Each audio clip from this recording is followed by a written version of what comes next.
Olá, bom dia. Bom dia, professor. Bom dia.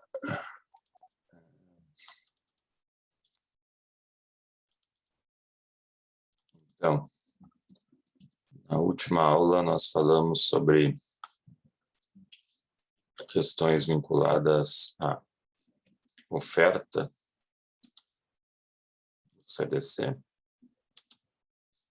E hoje, na continuidade, nós falamos sobre publicidade.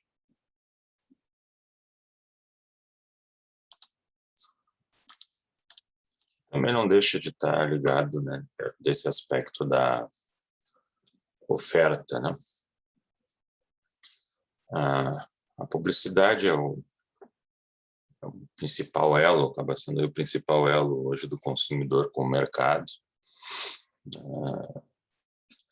Uma marca, um produto, um serviço que não realiza publicidade dificilmente vende. E diante dos fatores e desafios apresentados pela pandemia de Covid, essa publicidade também acaba mudando muito o foco que a gente estava acostumado a receber e se concentrando basicamente na internet, nas redes sociais, Facebook, Instagram, YouTube, que são as linhas aí de acesso maior, né, do público, das pessoas, por conta das limitações geradas aí pelo Covid, né? Isso faz desaparecer outros meios, como panfletos e tal, até quem sabe outdoors, né? Agora o movimento está voltando, mas antes talvez não fizesse muito sentido. Publicidades em shows e eventos que antes também eram normais, né? Com a saída deles isso desaparece. Só que a publicidade, ela, né, apesar do seu permissivo de uso, né, representa também um pouco a ideia de liberdade de expressão e manifestação da livre iniciativa. Ela tem que ter um certo controle, né, porque realmente ela pode começar a ser mal utilizada, né?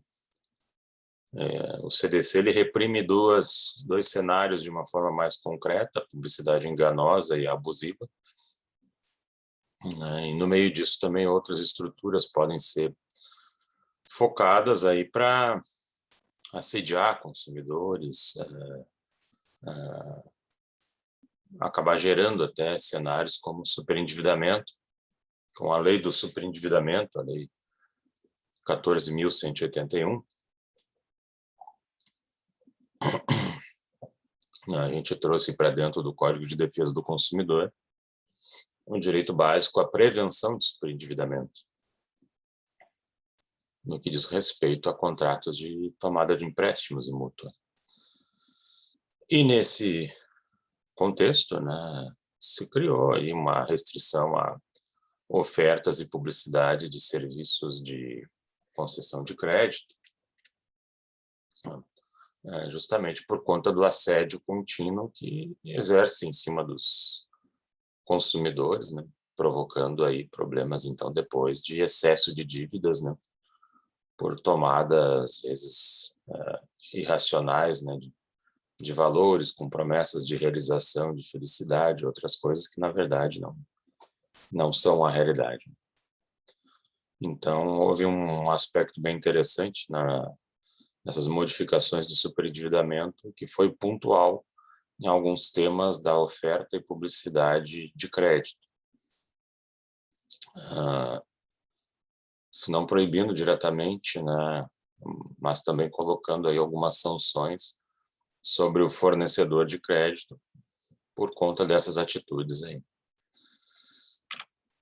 Num plano geral, nós temos um conceito de publicidade que aparece no Código Brasileiro de Autorregulamentação Publicitária,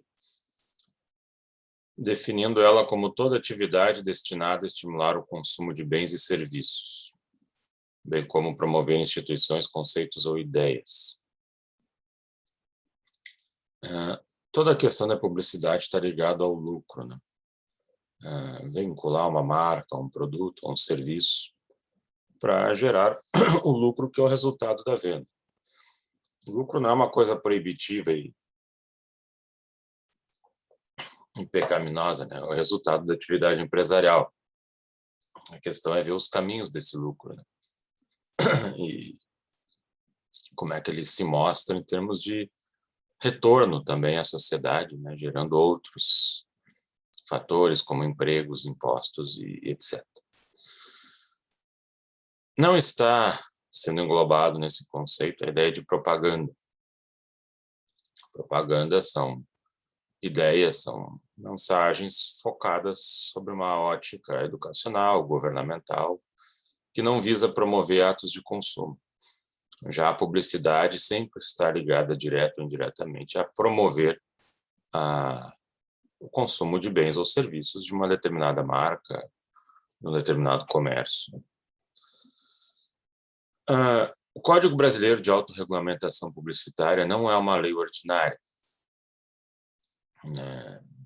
Ele foi feito, né, pelo Conselho de Autorregulamentação Publicitária, que é uma entidade privada, né, construída aí pelos agentes que atuam dentro do ambiente da publicidade. Ele tem ali uma espécie de tribunal de ética, né, que não tem um poder de polícia para interromper alguma mensagem publicitária ou condená-la em termos de multa pecuniária e outros, mas tem a capacidade de exarar uma decisão, digamos assim, condenando eticamente uma determinada publicidade. Isso depois, digamos assim, cria um contexto ruim para a agência publicitária e para a marca que fez uso de uma determinada mensagem. Às vezes demora bastante para que saia essa condenação ética, vamos dizer assim, né? Porque a publicidade é muito rápida, né? Às vezes eu posso fazer uma publicidade para durar um dia, uma semana, horas. Então, tu tem pouco tempo para agir, para tirar ela de circulação, e depois que ela circulou, ela já provocou o dano. E então, talvez esse seja uma deficiência dessa estrutura, essa demora, né? Mas pelo menos existe essa condenação que acaba prejudicando a agência publicitária, né?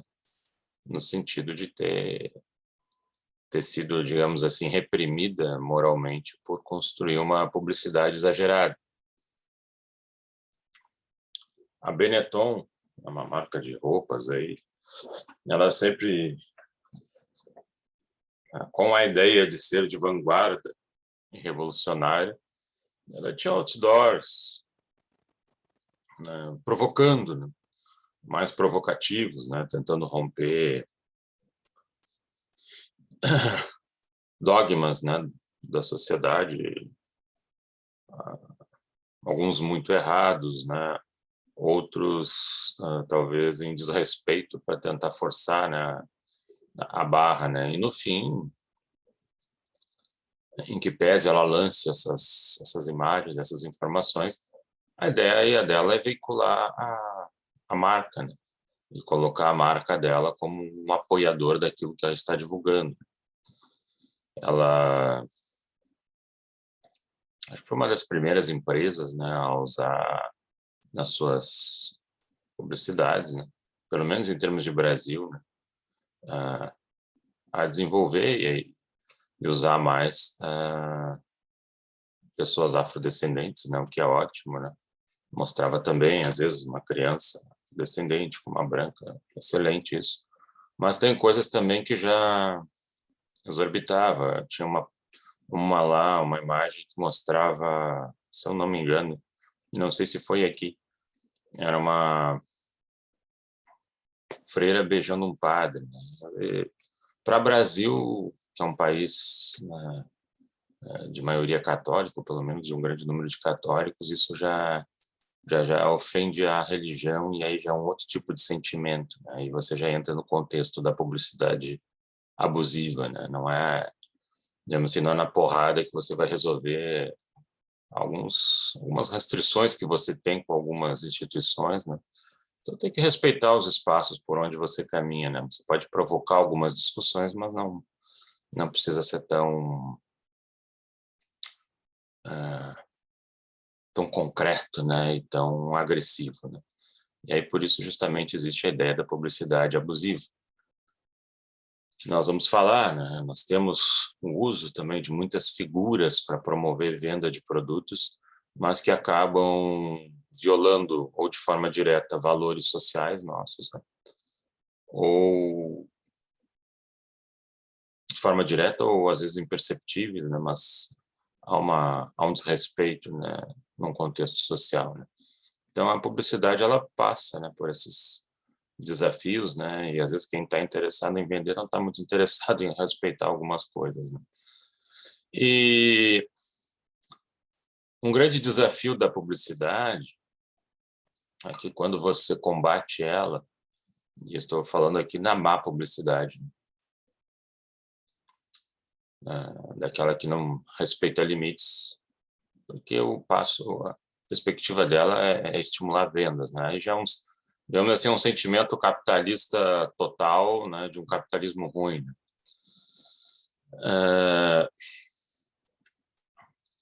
O problema é que quando você vai condenar a publicidade, você vai conviver com uma defesa natural desse meio, que vai puxar lá, vai se prender num direito fundamental à liberdade de expressão, embora não seja aqui uma liberdade de expressão necessariamente de ideias, com foco exclusivo de provocar um debate em sociedade, mas sim de vender, né? Vender algum produto associado a essa ideia que você tem uma preocupação social.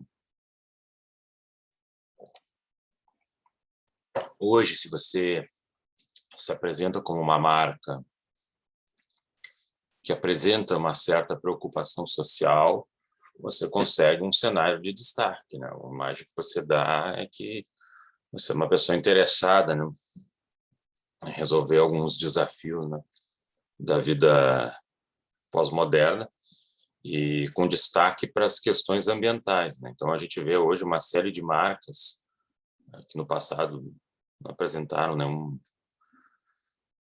nenhum enfoque sobre essa questão ambiental, e a devastação ambiental não é de agora, né? Aliás, devastação ambiental é uma coisa que existe de séculos, né? Um dos primeiros cenários de devastação ambiental acontece ali no norte da África, quando os romanos invadem ali o Egito, ali aquela região, destroem tudo, né? Tinha matas ali, enfim, para pegar madeira, para construir barcos e outras coisas. Então, a devastação ambiental é uma coisa muito presente, né, na história da humanidade. No século XX, talvez seja o pior nesse sentido.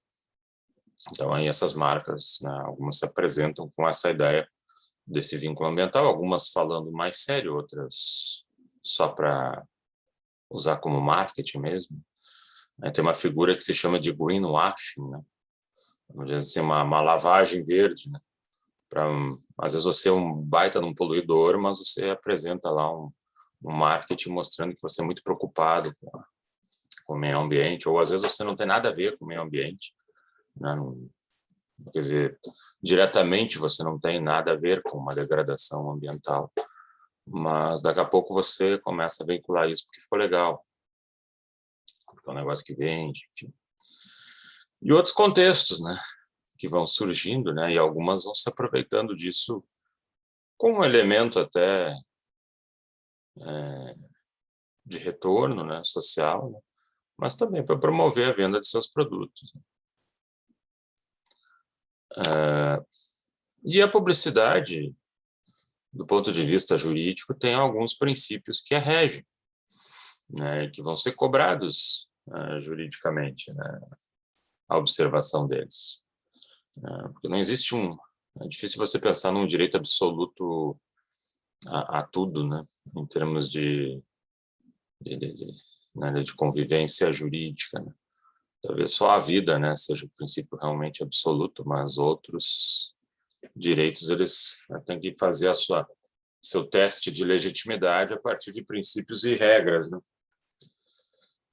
E começando pelo primeiro princípio, nós temos o princípio da identificação da publicidade. Quer dizer, aqui é uma questão mínima de lealdade, né? De lealdade. Você, como consumidor, saber que se trata de uma publicidade. Saber que se trata, muitas vezes, de uma publicidade tendenciosa, né, para vincular uma determinada marca a um determinado valor, que muitas vezes está longe, né, da própria perspectiva dela. E que isso seja perceptível de forma imediata e fácil. Então, a gente tem aqui o convívio com a questão da publicidade clandestina ou subliminar. A publicidade clandestina ou subliminar, ela já tem um enfoque neurológico, né? Um pouco psíquico, um pouco neurológico. Você faz uma passagem rápida de uma marca para, enfim, conduzir a pessoa, às vezes, sem consciência, a consumir um determinado produto, marca que ela acabou de ver, né, num espaço que não é no espaço publicitário. Um cara que faz muito isso, né, ou pelo menos fazia muito isso nos seus filmes, era o Steven Spielberg. Esse aí realmente merece o troféu. Então, tem vários filmes dele em que isso acontece, né? E é bem interessante a gente parar para entender, né? Para ver o que está ocorrendo ali. Se você pega aí o De Volta para o Futuro, esse aí é escancarado, né? Porque você ali tem publicidade da Pepsi Diet, né? O Martin, né? Que é o personagem principal, ele, num dos episódios, tem um nome escrito numa cueca dele, e ele tem escrito Calvin, né? De Calvin Klein. E aí acham que o nome dele é Calvin, porque ele volta para o passado e no passado, pelo menos as cuecas não tinham a marca ostensiva, né? Como tinha Calvin Klein. Né? E aí acham que o nome dele é Calvin. E aí fica aquela ideia, né? Calvin Klein. Então, eu quero comprar roupas da Calvin Klein. Daqui a pouco ele entra num bar na década de 50, 60, e pede uma Diet Pepsi. O pessoal diz, o que é isso? Né? Uma Pepsi, ok, mas uma Diet Pepsi. Então, tu já remete o sujeito também que está vendo o filme a ter o desejo pela Diet Pepsi. Em um determinado momento no futuro, ele tem um tênis Nike que se fecha, né? Então já remete a pessoa para comprar o tênis Nike. Aí tem uma cena do futuro em que aparece um holograma de um tubarão engolindo ele, Tubarão 20, né? Sendo que o filme Tubarão é do Steven Spielberg, né? Então já faz uma remissão a ele próprio. Você pega lá, tinha um outro que era do Steven Spielberg, meio um terror fantástico, meio pastelão, assim, que era Poltergeist, o Fenômeno. Tem um momento do filme em que tem um gurizinho lá de uma família, que o quarto dele é todo recheado de temas do Star Wars, porque naquele período ali em que lançaram o filme, acho que estava sendo lançado também o Star Wars, o Império Contra-Ataca, ou o Retorno de Jedi, uma coisa assim, isso lá na década de 80. Então, quer dizer, você já faz um filme, e daqui a pouco um filme que era para ser um filme de terror, e no meio do filme tu põe uma publicidade de Guerra nas Estrelas. É uma genialidade. Agora, outro também que é insuperável é o ET, né? O ET que acho que um dos filmes mais sucessos aí de bilheteria, né? Um dos top, né? Até hoje é um blockbuster, né? Desses filmes aí que que são continuamente apresentados e geram grandes cifras, né?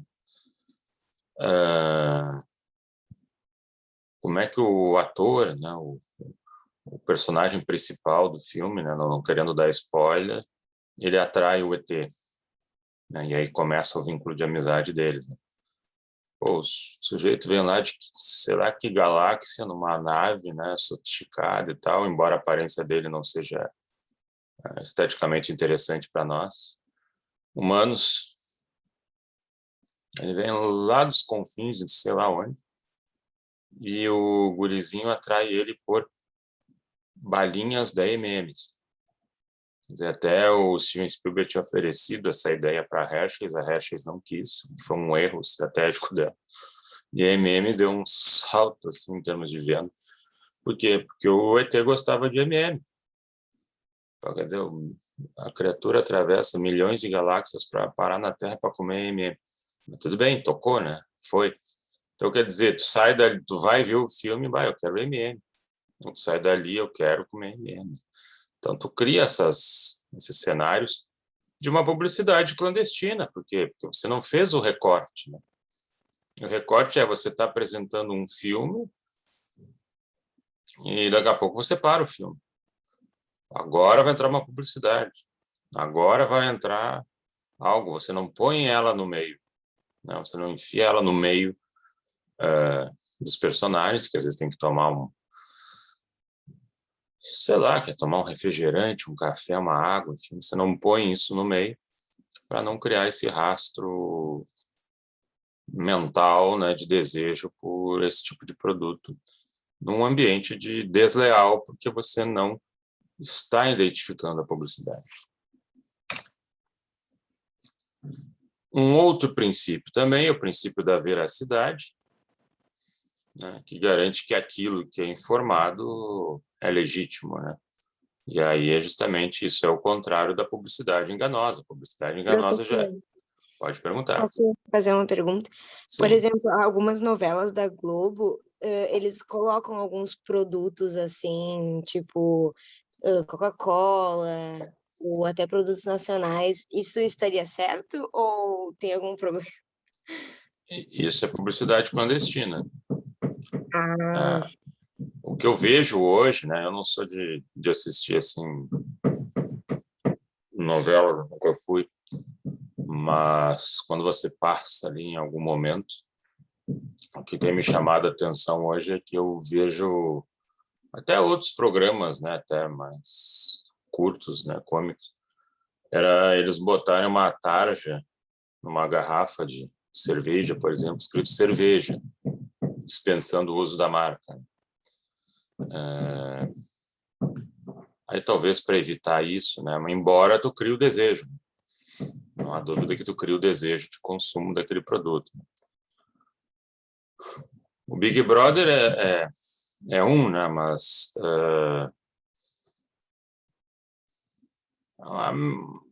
não chega a ser um pouco clandestino ou não, né? Mas você vai fazer lá uma tarefa lá do Big Brother, lá uma atividade, e aí tem lá patrocínio Assolan, patrocínio não sei o que, não chega a ter um recorte, agora vamos falar dos produtos Assolan. E aí, bom, então a Solan vai patrocinar essa atividade. Acho que já vai direto, né? Fica aquela marca no fundo, né? Então, acho que isso aí também eu acho que é um abuso aí de confiança, né? Da parte do cliente, né?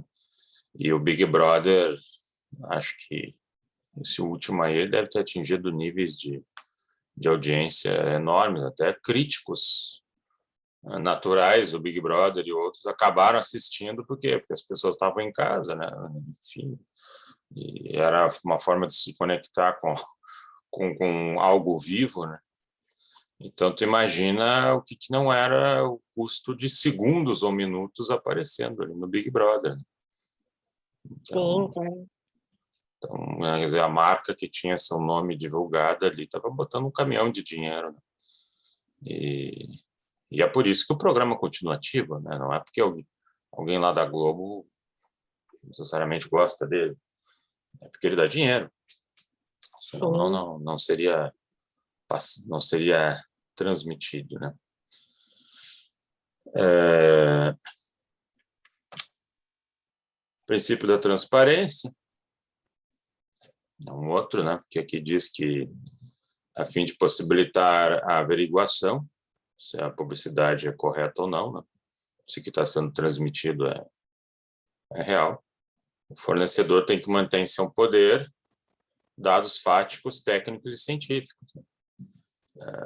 Senão, isso até pode gerar uma persecução criminal, né? Daqui a pouco você dizer, olha, o produto tal teve 70% de retorno por aqueles que usaram. Então, eu tenho direito de perguntar para ele, tu tem os dados disso? Tu tem provas disso? Né? Tu tem os estudos disso? Se não tiver, já está entrando na esfera também da publicidade enganosa, estelionato, né? E da mentira. Né? Você divulga essa efetividade, né? De forma muito concreta, você tem que ter esses dados. Princípio da vinculação. A publicidade é irretratável, né? Ela, assim, como oferta, ela faz parte também já do contrato, mas ela não significa que ela seja eterna. Você pode limitar ela especificamente ou até divulgar para um dado momento, né? Você põe ali Beto Carreiro, R$ 50 por pessoa até para quem comprar ingressos até final de setembro. Isso tem que ser cumprido, né? E tem que ser cumprido, inclusive, com o uso de medidas coercitivas, multas, né, liminares, etc. Claro que o erro grosseiro você tem direito de comprovar, né? O erro grosseiro na mensagem, o erro excusável, e veicular ele da mesma forma que você veiculou a publicidade, para que a pessoa tenha acesso, né, a essa informação e não se deixe enganar, né, por conta de uma mensagem irreal. Né?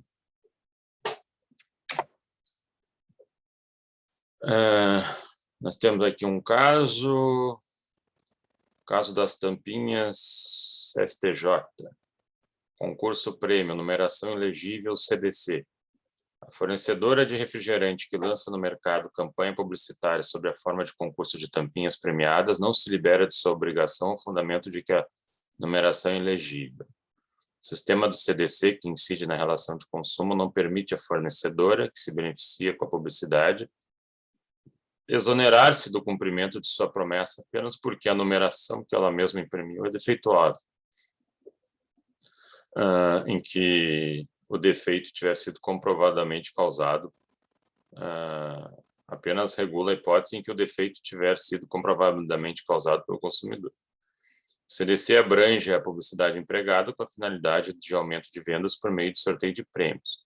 A resolução da dúvida acerca da inscrição de tampinhas é a ônus do responsável pela promoção publicitária. Quer dizer, daqui a pouco você põe ali uma inscrição numa tampinha, mas essa inscrição ela desaparece num certo tempo ou acaba sendo corroída até pelo próprio refrigerante, enfim. Né? Então, caberia a você, como fornecedora, criar um sistema mais sólido ou mostrar que talvez aqueles inscritos naquela tampinha são falsos, não têm relação nenhuma com a promoção que ela fez. Né? Coisa que ela não fez, ela só disse, está meio ilegível e aí eu não vou dar.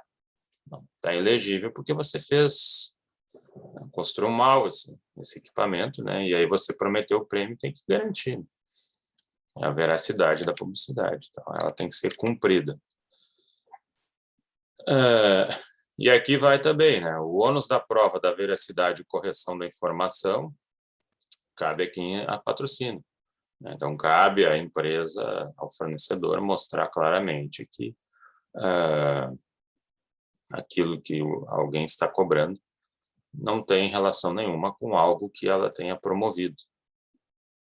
Né? Não tem relação, ou que o que ela falou dava para entender claramente que não é aquilo que hoje o consumidor está reclamando. Aí temos também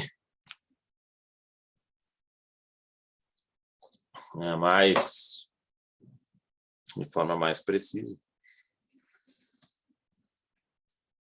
a publicidade enganosa, que é proibida, que é aquela capaz de induzir ao erro.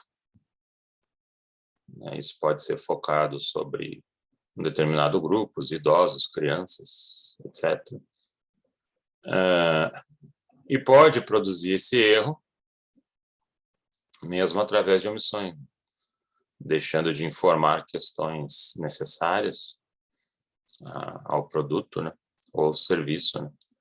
E aí acaba atingindo o que a gente chama de observador menos atento.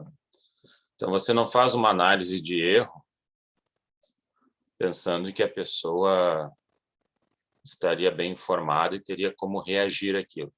Você tem que pensar no sujeito que compra no supermercado, né? Assim dizia um professor alemão, o professor Eric James, né, que é o sujeito que cai na publicidade enganosa, na publicidade abusiva. Não é o menos, vamos dizer assim, o menos informado, menos culto, é o menos atento. E a vida, como a gente constrói, né, pelo menos nos centros urbanos,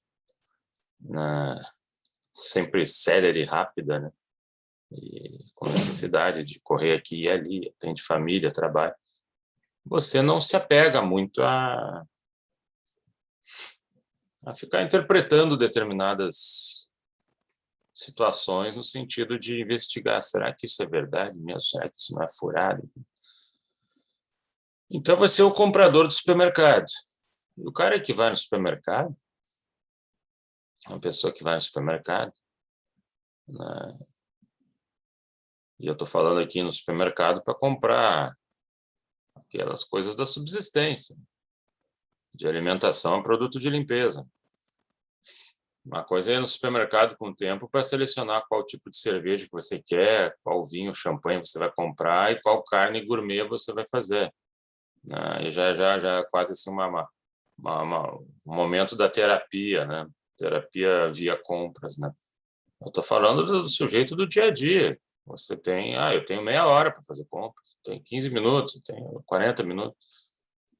E você entra e começa a olhar para as gôndolas, na medida da sua necessidade. E a distribuição das coisas, elas são feitas de forma propositada. Eles não te entregam direto no supermercado para um produto necessário que você precisa. Olha, a primeira gôndola aqui, entrei e já vi arroz e feijão e massa, né? Basicamente um produto que sai, né, para alimentação do brasileiro, né? Azeite, óleo, leite, não é esses aí que você acha. Né? Isso aí você acha já no final, né? Mais para o final. Você vai fria os pão, né? Depois de passar a gôndola daquilo que você não precisa, né? Chocolates, né? Biscoitos e tal. O lucro do supermercado, ele não está em vender aquilo que todos os outros vendem pelo mesmo preço. Você não pode ter um arroz muito caro, nem um feijão muito caro, porque você espanta as pessoas. Você tem que fazer o preço médio que todos estão aplicando. E onde é que você ganha? Você ganha no supérfluo. Você ganha vendendo produtos da padaria, salgadinhos, biscoitos, doces, tudo que é o diferenciado, né? Ali já é a margem de lucro maior. E então você já não encontra diretamente aquelas gôndolas dos necessários, isso você encontra depois de passar pelos supérfluos. E a forma como eles são distribuídos também, né? Você vai olhar uma gôndola, tem os produtos lá de cima, os lá de baixo, e os que estão na sua linha, né, de olhar. Esses são os primeiros que você vai se interessar e vai buscar. Né? Então, quer dizer, as empresas que colocam produtos na linha do olhar do consumidor vendem mais e, por isso mesmo, a margem de lucro do supermercado é maior ali. A negociação deles com o supermercado faz com que a margem de lucro dele diminua pelo volume de vendas e o supermercado ganhe mais com isso, né? Até porque é o supermercado que vai escolher como é que ele vai oferecer esses produtos. E quando você pega um produto, você olha ali, é diet, é light, ok, já pega e joga para dentro do carro. Hein? Um que outro você perde um pouco mais de tempo para analisar. Mas, em geral, é segundos. Pegou, tocou. Por quê? Porque você não tem tempo, então você é observador menos atento. E é nesse momento que é fácil ludibriar. Às vezes você diz, isso aqui é light, isso aqui é diet. Se é diet, não pode ter açúcar nenhum. Se é light, tem uma redução. Bom, mas é diet porque não tem açúcar, mas compensa em gordura. E assim vai. No fim, vai ver a redução para um produto normal é muito pequena, não significa que você está liberado para consumir aquilo numa grande quantidade. Então, ali é muito fácil, né? Um momento muito fácil de captar o consumidor, às vezes, por uma publicidade enganosa, né? Para algo que representa o quê? Uma ineficácia dolosa, né, do produto. Quer dizer, você sabe que o produto não tem capacidade de produzir um efeito que você anuncia como certo. Né? Coisas que você anuncia como reais e, na verdade, não são. Isso aqui é uma carne de primeira, gourmet, quando vai ver uma carne comum, né? Não tem nenhum tratamento a mais, às vezes é uma questão de invólucro. Né?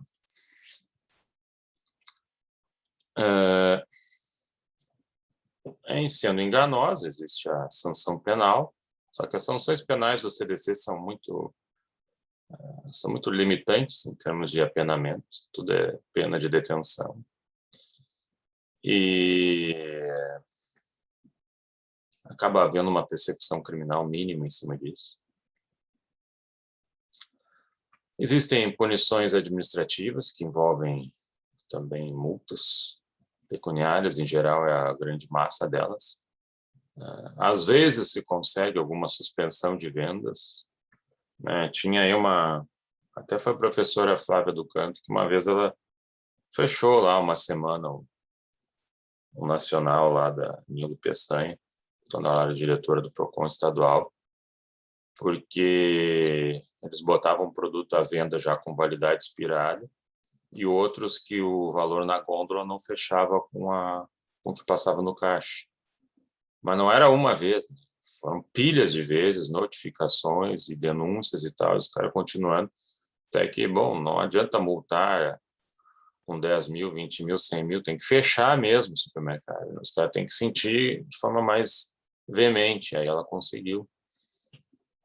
Ficaram encerrados ali uma semana e já era uma rede que vinha com uma série de problemas. Né? Acho que até, não sei se aquele supermercado ali, Danilo, não foi vendido para o Zafari também. O lá na frente da igreja São Manuel, da Lucas, foi comprado pelo Zafari. Não sei se esse Danilo também vai virar Zafari. Aliás, Zafari é quase um monopólio, né? Onde a gente menos imagina ter um Zafari Bourbon surgindo. E aí tinha uma punição que vinha lá do revogado parágrafo 4º do artigo 37 do CDC, que falava em contra-propaganda. Na medida em que tenha sido revogado ali, pelas sanções do artigo 56, né, vigente do CDC, é possível exigir isso do fornecedor, né, uma contra-publicidade. Só que o nome fica meio estranho, contra-publicidade, então fica contra-propaganda no sentido de você mostrar, fazer um anúncio dizendo, olha, aquilo que informei não tem nada a ver, não é assim, não era verdade, né? E aqui eu estou admitindo, então, esse contexto. Publicidade enganosa, aqui um case, tem vários casos. Título de capitalização vinculado à aquisição de bem imóvel, propaganda enganosa, rescisão contratual com devolução de valores corrigidos e dano moral. Da análise do processo possível, constatar que os autores foram induzidos em erro com promessas e vantagens apresentadas pela vendedora de título de capitalização, na verdade inexistentes, que acabou gerando frustração. né? Título de capitalização é uma estrutura que você compra, depois pode resgatar depois de um certo tempo, né, com uma perda aí de valores, mas ele está vinculado a sorteios. Todo mês, acho que ele tem sorteios, né? Você pode ganhar dinheiro ou alguma outra coisa. E aqui quem vendeu o título de capitalização, pelo menos deixou um rastro ali muito claro de que a pessoa ia ser sorteada no mês seguinte, que ela ia conseguir já um financiamento para aquisição de um carro, né? E aí ia continuar pagando, mas já ia sair com bem já de pronto. E isso não aconteceu, e houve também uma frustração que atingiu a esfera moral, e aí houve essa ideia de indenização. Aqui também a pessoa entra na compra de um imóvel, e aí a empresa promete, diz que ele vai obter um financiamento certo lá para a Caixa, porque sempre acontece, e no fim esse financiamento não sai, mesmo a empresa tendo analisado todas as condições ali do cliente. E aí a pessoa quer sair, né? E aí, ou se não quer sair desse contrato sem pagar multa, que ela foi mais longe e conseguiu condenar a incorporadora a fazer o financiamento dentro dos moldes que o banco faria e que acabou não acontecendo. Então, também um cumprimento forçado aí da publicidade. Promessa de menor preço. Às vezes a gente vê, né, aquelas publicidades, se alguém tiver um menor preço, eu cubro. Ou vai mais longe ainda, se alguém tiver um menor preço, tu leva de graça. Bom, aí o que nós temos? Ostenta-se enganosa publicidade que em página inteira de jornal, na parte superior, supermercado lista produtos e preços e na inferior com destaque anuncia garantia total extra, dizendo que a pessoa ganha grátis o produto se encontrar pelo preço mais baixo junto à concorrente do que o praticado pelo anunciante, tal como entendido aquele do jornal e não da loja sujeita à manipulação instantânea para frustrar o direito do consumidor, né? De outra parte, não há falar em obrigação de pagar apenas a diferença entre o preço do anunciante ou do concorrente, invocando o texto que, embora na mesma publicidade, revela promoção diversa.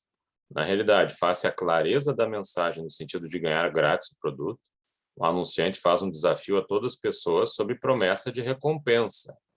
Artigo 854 do Código Civil, qual seja a prestação de um serviço consistente em encontrar um produto integrante de uma lista com preço mais baixo.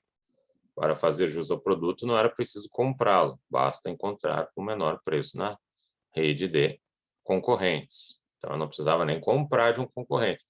Quer dizer, quando você faz esse tipo de promessa, ao invés de contratar uma agência que vai fazer a pesquisa, você usa o consumidor como uma estrutura da sua pesquisa, né? Ele vai correr atrás desses dados porque ele tem uma promessa de recompensa. Foi o que ele fez e ele mostrou, e aí a loja disse, não, eu pago a diferença, não.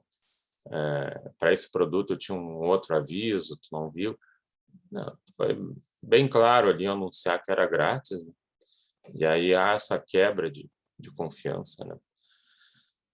E aí foram obrigados a fazer por esse preço menor. E aí tem outros contextos, né? Aqui tem o panetone da Hershey's, um invólucro ali, né, bem radiante, ali as gotas de chocolate, você tira do pacote, parece um pão mofado e velho, né? Tem um sanduíche ali que só tinha recheios na borda para a pessoa pensar que ele fosse bem generoso no recheio, no fim era um baita de um golpe, né? Um estelionato brabo, né? Não tinha recheio praticamente. Essa outra aqui também é, para mim, um indutor de erro. Maracujá. Você olhando rápido, né, como consumidor menos atento, você pensa o seguinte, 100% de suco. Na verdade, não, de suco de maracujá é 10,0%. O restante, os 90%, até Deus desconhece o que tem. Sabe-se lá o que botaram nesse troço aí, até para ele ficar fechado, né, e durar um bom tempo, né, sem que estrague, né? Imagina o acervo de químicos que não tem aí dentro. Só fazer isso daí, fazer a pessoa consumir um produto carregado de açúcar e cheio de conservantes, só nisso daí eu já acho uma coisa meio antiética, né, para não dizer outras coisas. Aqui também, ó, Del Valle, que é da Coca-Cola, 10,0% de suco, mas quem olha aqui não vê a vírgula, né? Tu pensa aqui, pô, 100% de suco. Vou nesse, né? Natural nada, né? 10,0. Você tem que olhar bem ali para realmente saber que o troço não presta, né? Que é um caldo de açúcar com um aromatizante de uva, né? E aí tem a publicidade abusiva também, que eu já vinha falando antes. Agride valores sociais, né? Induzindo a violência, discriminação, explorando medo, superstição, se aproveitando de hipervulneráveis como crianças, desrespeitando valores ambientais, induzindo o consumidor a se prejudicar de forma prejudicial sua saúde ou segurança. É uma publicidade que induz ao uso do álcool em demasia, né? Não vou dizer é antiético promover o uso do álcool. É um debate longe, porque o álcool faz parte da história da humanidade, embora seja a porta de entrada aí para outras drogas piores, e também seja um elemento, né, por ser um redutor de superego, acaba sendo um propulsor de uma violência que às vezes é uma violência natural do ser humano. O ser humano é um ser violento, né? Que se contém, né, muitas vezes, mas é um ser violento. Ao ponto, por exemplo, foi a própria brigada militar que pediu e a gente legislou no sentido de proibir a venda de bebidas alcoólicas dentro do estádio de futebol. Tem muitos que já entram completamente bêbados, né?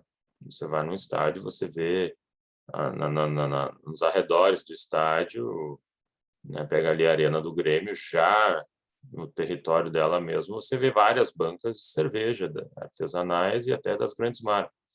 Até as artesanais já vinham desaparecendo porque as grandes marcas vinham expulsando elas ao natural. Onde fica aquela venda de bebida no antes e pós-jogo. E aí o pessoal já entra embriagado, mas acho que já ajuda, né? Porque pior seria essa continuidade do uso alcoólico lá dentro, né? E aí vem a questão de violência, brigas, entre outras coisas, né? Então a pessoa realmente não sabe se conter, não pode fazer uso disso.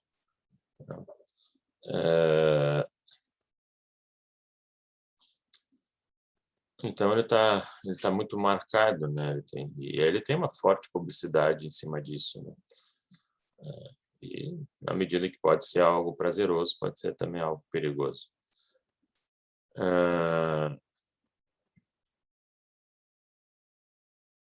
Tinha um anúncio publicitário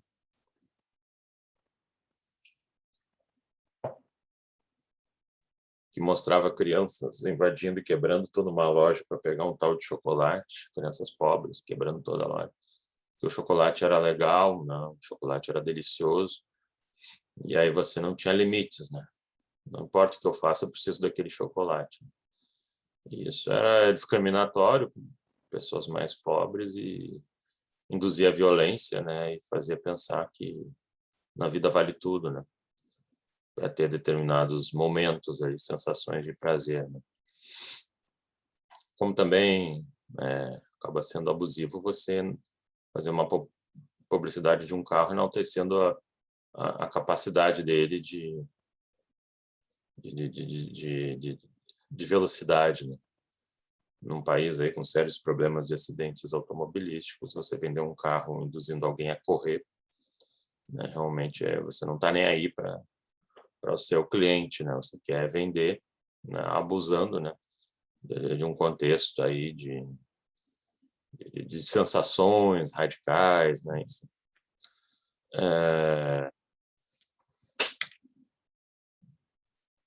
Aqui tem a descrição, né, pelo professor Eric Jaime do caso. Aqui tem outro. aqui um conjunto de palavras, né? Você faz uma cerveja escrita cujo nome é Devassa e põe uma mulher seminua não, uma mulher nua, né? No invólucro dela, né? Fazendo crer que a bebida te libera para a busca, né, desse prazer frenético a partir do sexo, né, da pulsão sexual, e possivelmente aqui, acho que induzindo a agarrar a mulher à força, né? Como se fosse, não, um contexto lá né, não sei como é que funcionava lá no homem de Neandertal, né, aqueles nossos antepassados de milhões de anos. Não sei como é que funcionavam as coisas, mas acho que não eram muito pautados assim pela gentileza. E acho que a ideia que se propõe aqui é mais ou menos isso, né? Um homem selvagem que bebendo cerveja, ele tem direito a pegar uma mulher, qualquer que seja, bonita, e forçar ela, né, a atos variados, né? Então é uma coisa assim completamente desqualificada, né? Ainda mais para um país aí em que nós temos uma violência contra a mulher, assim, um machismo horroroso, né? O homem no Brasil sacaneia muito a mulher, né? A gente está tentando eliminar isso, né? Ainda que com passos pequenos, né? Esse é o tipo de coisa aí que não serve para nada, né? Só para estimular o ruim, né? O CONANDA, Conselho Nacional dos Direitos da Criança e do Adolescente da Secretaria de Direitos Humanos, em 2014, embora essa resolução aí acabasse sendo contida, ele tinha emitido uma normatividade, né, dispondo sobre a abusividade do direcionamento de publicidade e da comunicação mercadológica à criança e ao adolescente. Nem é um órgão que seja focado, né, na ideia de consumo direto, né? Não é um órgão de proteção de consumidores, mas é um órgão que reconhece a presença do mercado, né, e da importância dele entre nós, e ali ele condenava a utilização de músicas infantis, de personagens infantis, de heróis infantis, sendo apresentados junto a heróis, junto a publicidade de comida, serviços, brinquedos, né? Olha ali o todinho do Thor, né? Olha ali as bolachas do Capitão América, né? Ou usa uma música infantil para vincular ao consumo de um produto, né? Quando você tem uma publicidade, né, mais arrojada, mais sofisticada, você está conversando com um sujeito que é um PhD lá de Harvard ou de alguma grande faculdade, até mesmo do Brasil, que fez todo um estudo neuropsicológico e social para colocar um produto no mercado, né? Você não faz um investimento grande numa publicidade sem explorar antes o terreno. Você não faz aqui, por exemplo, no Brasil, uma publicidade aberta para o consumo de hummus, que é uma comida árabe ali, feita de sementes, né? Então, no mundo árabe, basicamente, é o café da manhã deles, né? E é uma coisa muito presente na vida deles, né? Agora, se você trouxer aqui para nós, você talvez vai atingir ali uma parte da comunidade árabe no Brasil, libanesa, talvez muito pouco ao ponto de não querer investir nisso, né? Mas você não perderia investimentos colocando algo que não faz parte da nossa alimentação, nem ainda criou um espaço maior, né? Então você vai explorar aquilo que realmente vende, né? Explorar aqueles produtos que realmente teriam uma entrada, né? E isso tudo é feito um estudo de campo antes, né? Eu tenho agora me esqueci o nome do autor, né? Ele tem um livro sobre comunicação de marketing neuropsicológica, né? E ele é contratado por empresas, governos do mundo inteiro, para fazer uma análise de mercado em países, em locais, né? Ele disse, eu passei por tudo, passei pela Índia, pela Arábia Saudita, e eu pedi a licença para viver dentro de uma casa média, né, uma pessoa lá da Arábia Saudita ou da Índia, para ver como é que eram os hábitos de consumo, né, e quem é que decidia esse consumo, né? Daqui a pouco eu estou ali na Índia, né, que é um país também aí de um cunho assim, machista enorme, né? Acho que pior do que aqui, bem pior. Mas é a cultura deles, né? Não vou entrar nessa análise aí maior. Mas ele diz, olha, quem manda em casa no aspecto da escolha da alimentação, enfim, etc., o que vai ser comprado é a mulher, né? Então, você tem que fazer uma comunicação que atinja ela. Não adianta você falar com o homem, que é o sujeito que não vai no mercado, não vai na feira, não vai em lugar nenhum, e para ele isso tanto faz, né? Então, se você quer conversar em termos de publicidade, tem que chegar a ela. Então, como é que essa mensagem chega a ela, né? E daqui a pouco você está lá na Arábia Saudita e pensa, será que aqui surtiria efeito um shopping center? Né? Aqui nós temos, né, as mulheres, muitas delas vestindo, não é a burca propriamente, mas é aquela roupa preta, né, mais fechada e tal. O que daria para vender para esse público, né? O que chama atenção, o que eu posso botar dentro de um shopping? Será que McDonald's aqui surte efeito, né? Será que isso é apelo de consumo ou não, né? Isso ofende a religião deles? Não ofende, enfim.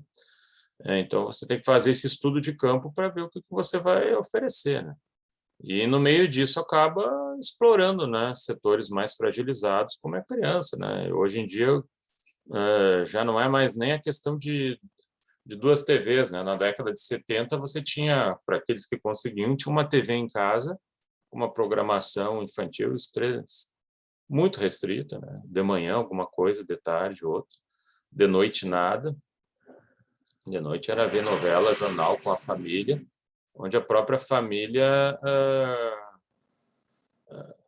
fazia a censura de determinadas questões e podia debater com a criança. Olha, esse produto aqui não vale nada, esse aqui é legal, enfim. Você tinha essa contenção, né? Agora, a gente entra na década de 80, 90, e você já não tem mais uma TV em casa, você já tem duas, três, aí você já tem cada um no seu quarto com a sua TV, e a criança está vendo ali sozinha, ali, sua programação, e muitas vezes, né, uma programação de 24 horas, pega ali um canal infantil, nessas 24 horas tem 4, 5 horas de publicidade sendo descarregada ali, e ela não tem filtro nenhum, né? Ela está sendo exposta àquele comunicado feito pelo PhD de Harvard, né, que foca justamente na questão do convencimento dela. E hoje já não é mais nem a TV, porque o bombardeio vem do YouTube, vem do acesso, vem do TikTok, vem do acesso a redes sociais e tal, e criam isolamentos deles. Esse isolamento foi aumentado com a pandemia, né? Não podiam mais brincar, enfim, entre eles. Isso tudo foi aumentado e elas estão ali sozinhas, né, à mercê, né, de vários tipos de comunicação arrojados, né? Nós temos aqui o caso Balduco, né? Por exemplo, aqui chegou no STF o caso do Balduco, que envolvia, cujo nome era A Hora do Shrek. Eram relógios de pulso com a imagem do Shrek e outros personagens que podiam ser adquiridos desde que houvesse a compra de 5 produtos gulosos. Um bolinho lá horroroso, né? Cheio de conservante, cheio de açúcar, né? Que a criança, então, comprava 5 e podia ter esse maravilhoso relógio de plástico do Shrek, né? Acho que no desenho o Shrek nem devia usar relógio, acho. E aí acabou tendo, então, um recurso extraordinário para a STF, a partir de um julgado do STJ, que proibiu a marca de realizar essa publicidade às crianças, né? Embora aqui não tenha sido entendido como uma publicidade abusiva, né, focada no público infantil, né, exclusivamente, né, esse olhar, A fonte disso era uma ação civil pública do Ministério Público de São Paulo, e recebeu uma denúncia de um instituto chamado de Alana, que é um instituto que combate, né, os exageros da publicidade infantil. Mas aqui foi entendido como uma questão de venda casada, né? Para ter o relógio eu preciso, então, comprar 5 produtos, não posso comprar ele sozinho. Venda casada é uma prática abusiva, vetada pelo artigo 39 do CDC. E aí foi aplicado aqui 300 mil de indenização pelos danos morais coletivos, né? Confirmado isso sobre a Bauducco, que é quem produzia o tal do Xirec. Acho que esses 300 mil aqui é fichinha perto do lucro que eles tiveram com as vendas. Nós temos na Constituição Federal uma restrição forte à publicidade de tabaco, bebidas alcoólicas, agrotóxicos e terapias, se bem que essas terapias eu acho que hoje já virou mercado persa também, né? E hoje em dia é todo mundo disputando vários setores, né, fazendo de tudo. Tem um médico que briga com o biomédico e aí briga com o odontólogo, né, e tem o pessoal que aplica botox e outras coisas. Então tem uma briga aí de setores também para abocanhar determinados públicos, né? Mas o tabaco hoje tem uma restrição fortíssima, né? Você pega ali uma carteira de cigarro, tem a foto de um sujeito ali em estado lastimável, né? Em geral ali de câncer, né? Mostrando ali os efeitos do uso do cigarro, enfim. Embora aqui no Brasil a gente não consiga buscar uma indenização pelo uso dele, ao contrário de outros lugares, ainda é algo que vende muito e ainda vende na forma pirateada, onde a gente tem um problema muito grande também do contrabando de cigarro, contrabando do Paraguai e de outros países, né, que além de botar um lixo para dentro do nosso território, ainda não paga imposto, né? E aí impede também investir na saúde que é necessária para tratar desse pessoal.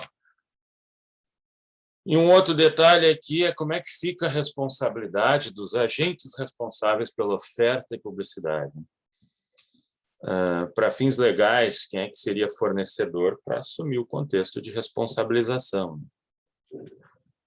Aí nós temos o anunciante direto, né, o responsável, né, por aquele produto, o comerciante, que é o intermediário, o revendedor, o veículo usado para transmitir isso, a celebridade, muitas vezes vinculada a esse produto, a agência de publicidade, e hoje aí também, quer dizer, já de algum tempo, né, chegando forte e impulsionados muito pela pandemia, os influenciadores digital influencers, né, que também surgem nesse contexto por causa da publicidade. Tem uma súmula do STJ, súmula 221, que diz o seguinte: são civilmente responsáveis pelo ressarcimento do dano decorrente de publicação pela imprensa, tanto o autor do escritório quanto o proprietário do veículo de divulgação. Tanto o fornecedor do produto, né, quanto o veículo que faz a divulgação desse anúncio publicitário, né, que gera, então, esse tipo de dano, né? Em geral, a gente trabalha com abusivo e enganoso, né?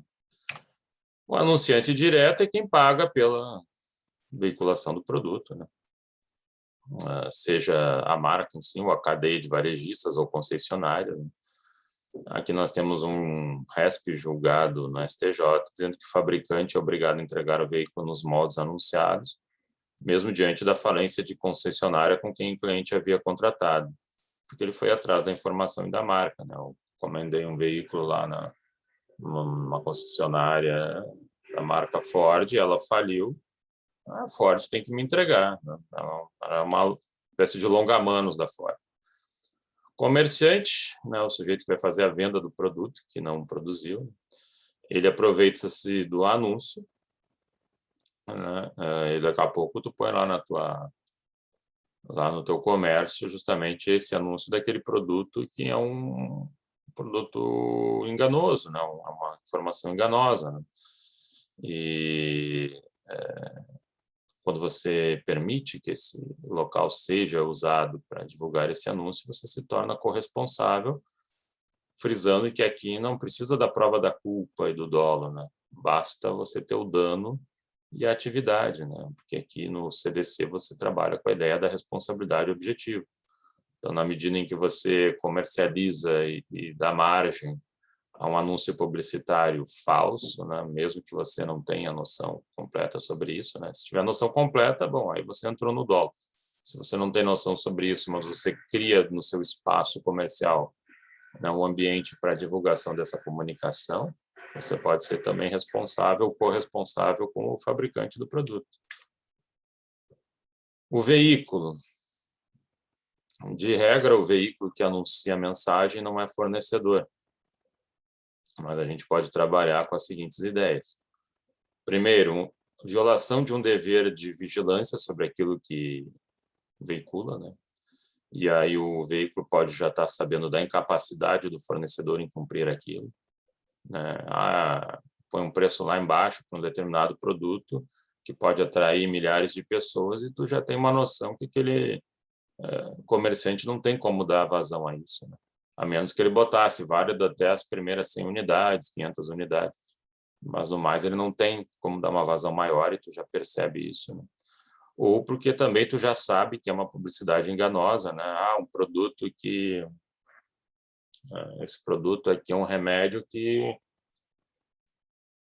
combate o câncer efetivamente, né? Já começa, né, o charlatanismo, né, na área médica, né? Você vai fazer divulgação disso já sabendo que tem um problema. Ou também você se aproveita, né, de um determinado espaço para vincular a sua marca, né? Porque você recebe uma comissão proporcional à adesão de consumidores, né?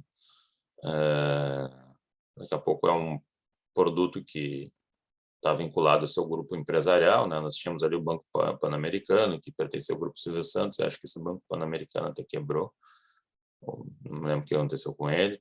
Ou daqui a pouco você faz ali nesses anúncios de Big Brother e aí você ganha ali um percentual sobre vendas que é muito mais interessante do que cobrar por um anúncio pela vinculação fixa, né?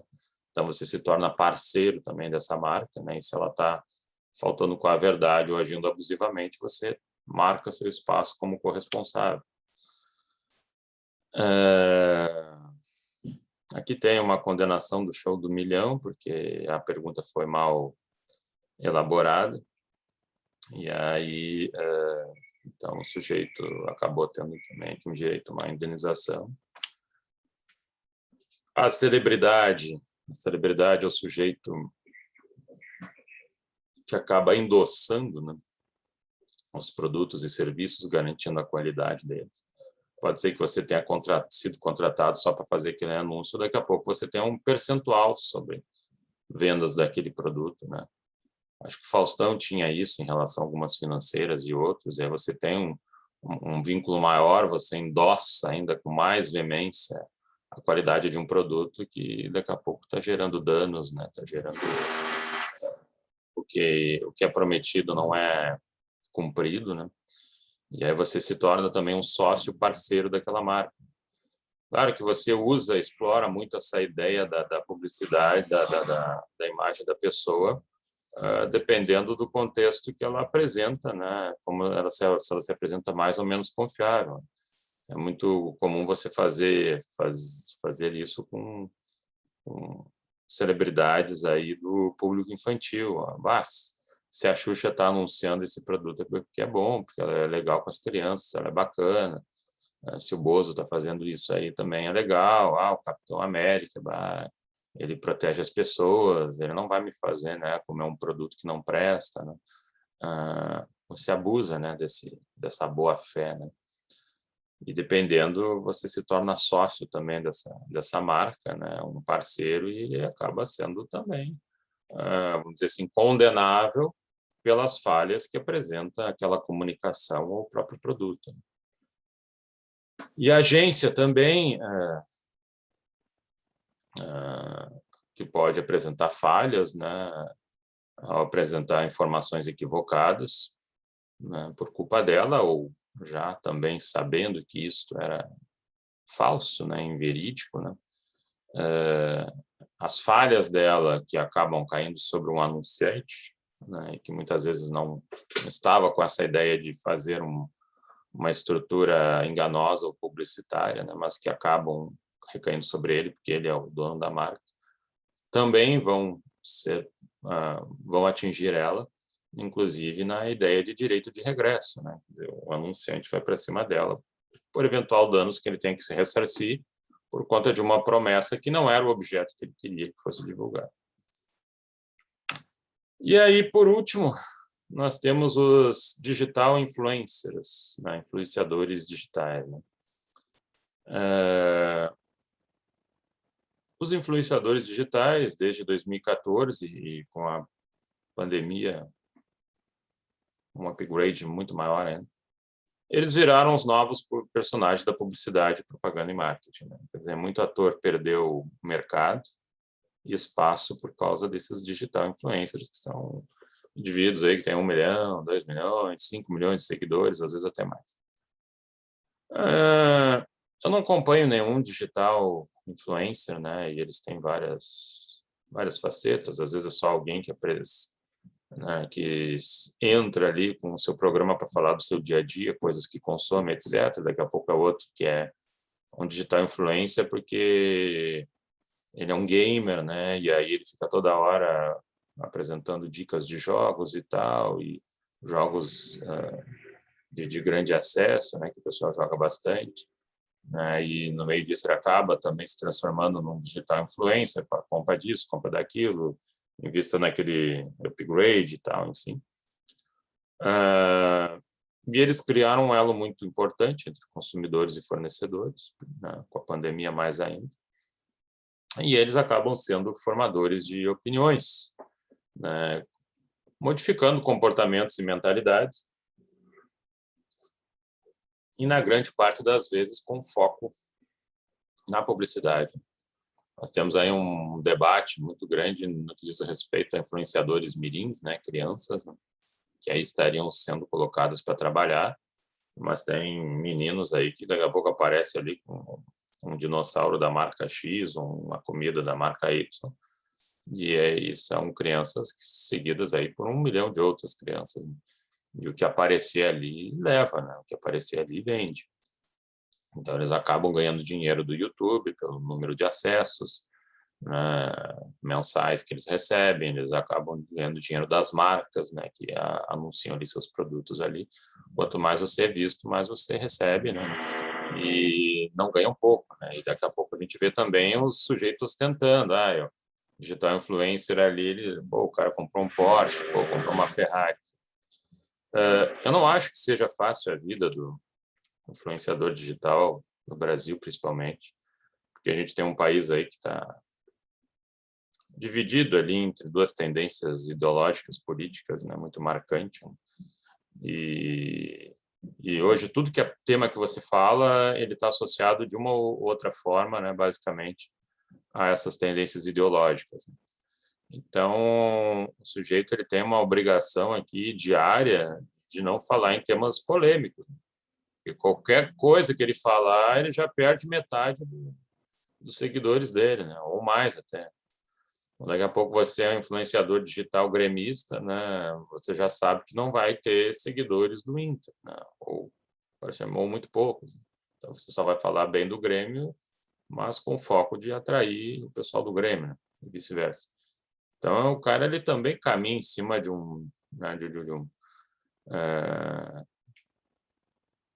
caminha em cima de ovos, né? Tem coisas que ele tem que necessariamente se policiar e evitar, né, para não perder esses seguidores, né, que ele tem que continuar mantendo. Mas essa turma aí, por que eles acabam sendo tão seguidos, né? E é um tema também de debate sociológico, né? Um dos aspectos é que ele não é naturalmente uma celebridade, ele é uma pessoa comum, uma pessoa até então anônima, mas que de repente consegue ter um carisma para conversar com o público. E é mais fácil o público se identificar com um anônimo, né, porque aquele anônimo é a realidade dele, é está ali na linha de renda desse sujeito e desejos e consumo, do que uma celebridade rica, né, de muito dinheiro, que não faz o menor sentido fazer uma publicidade de margarina, né? Você imagina o Cristiano Ronaldo, né? O sujeito é só pele e músculo, né? Não tem nada de gordura, né? O Cristiano Ronaldo fazendo uma publicidade de McDonald's, não fecha a conta. Para ter aquela estrutura dele correr como ele corre, ele não come McDonald's, ele não bebe cerveja, ele não fuma, ele se cuida totalmente para poder ter o desempenho físico dele. O Djokovic também, que é um grande tenista, o sujeito até vegano, não come nem carne, enfim, tem toda uma alimentação estruturada que a grande massa das pessoas não ia topar, não ia curtir, né? Chega a ter o próprio cozinheiro dele, né, que também é uma coisa que não acessa, nem se diga, né, em termos de população, quem consegue ter isso, né? Então, o influenciador digital ele está mais na base da pessoa, né? Ele é mais parecido com o indivíduo comum, né? E ali ele também começa a criar uma relação de intimidade, confiança e também persuasão. E essa persuasão vai te moldando, né, para vínculos aí de consumo, de aquisição, né? E você passa confiabilidade a partir daquilo que você enaltece, já que você também é um consumidor daquilo. É o batom tal, é a roupa tal, é a marca tal, é o blush tal, é a comida tal, é a bebida tal, é o suquinho tal. E aí vai. Ele tem um programa focado em estilo de vida, experiências, gostos, aparências, né? Muita ostentação, né? E de forma natural, como se aquilo ali fizesse realmente parte do dia a dia dele, né? E não coisas fictícias que ele não vai usar, não vai consumir, né? Tem um projeto de lei, né, que poderia estar aí para ser analisado, no sentido de tornar mais evidente a publicidade por blogueiros, youtubers, influenciadores digitais, no sentido de fazer o recorte. Isso aqui que está entrando agora é publicidade. Isso aqui que eu estou enaltecendo é publicidade. Não é botar um copo ali de uma marca do lado e ficar falando como... fazendo, então, uma publicidade clandestina, né? Então, também é outro cenário aí, né, que cria, né, esse contexto de publicidade que também tem que ser tem que ser observado, contido, limitado, né, para evitar lesões variadas aos nossos consumidores. Então, gente, por hoje era isso. Eu vou botar também esse slide da publicidade lá no nosso Moodle. E semana que vem continuamos, então, os nossos estudos em direito do consumidor. Um abraço a todos.